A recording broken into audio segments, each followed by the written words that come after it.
Well, new tonight, a data breach at one North Carolina VA hospital is affecting more than 1,500 veterans, compromising their personal information. The Charles George VA Medical Center says they were made aware of an email sent disclosing personal information about several patients.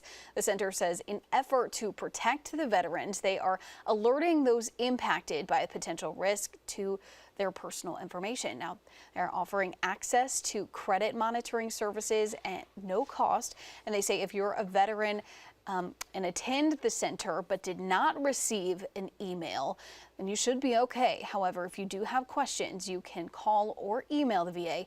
We have that information on our website, foxcarolina.com.